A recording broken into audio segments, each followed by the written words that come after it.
Pastor Kibuloy has attracted a number of influential guests into his kingdom.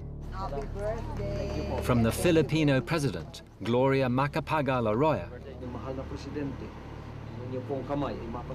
to senators and military commanders. But his ministry has not been without controversy. In 2008, a widow claimed in the Filipino press that her husband was killed by unidentified gunmen days after he refused to sell his land to people she said were connected to the kingdom. Kibuloy dismissed the claims as totally false and baseless.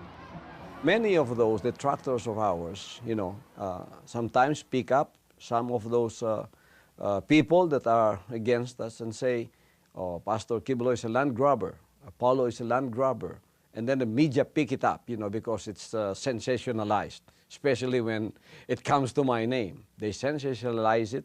And as I said, I can care less about that, because if I had any violations of the law, you can find me in court. I have my legal team. I have my lawyers to take care of that. Attention was also focused on the kingdom in 2004. Arlene Rilon's parents accused Kibuloy and his followers of kidnapping their daughter and leading a cult that exploits minors. I can't say that Pastor brainwashed me or anything. It was my decision to follow my calling, because I know that what Pastor did even how many years ago when he was called by the Father and he was trained, I know that he is my model, and what I have chosen to follow, my calling here in the kingdom, is just the right thing to do for me. Arlene's dispute with her parents is common amongst families who are involved in new religions.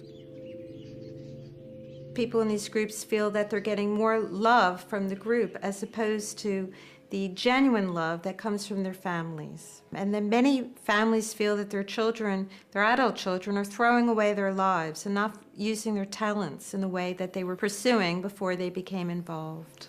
Kibuloy and the kingdom appeared to be very open about these accusations and said they have nothing to hide. These apparent inconsistencies with his Messiah claims also seem to have no effect on the congregation. If you have any doubts and you want to know the true way, our beloved pastor said that all you have to do is go directly. Don't ask any man. Go to the Almighty Father. Say, Father, who is this man? Who is Pastor Apollo C. Kibuloy? Where should I go to be truly saved and become a son and daughter? And the Father will answer you, and I believe that he'll show you the way to his kingdom, which is already here on this earth. We return to the Katitipan compound in the city for Kibuloy's Monday night TV show, Give Us This Day. Through his television ministry, Kibuloy says he's delivering his message of repentance to millions of people each week. It's the day of the Lord, the judgment of evil.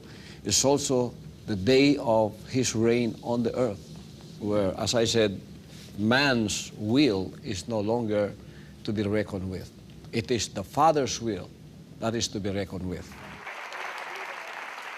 At the moment, the kingdom's growth throughout the Philippines and the rest of the world appears to be gaining momentum. But does his divine mission as the second coming also contain more earthly desires? If our own Filipino nation would wake up one day and would come to the appointed Son and say, be our president, politically, and make the Philippines just like this, I would be wholeheartedly there to do it for them, and in no time at all, the Father's blessings will be upon this nation, and this nation is going to be a showcase also for other nations.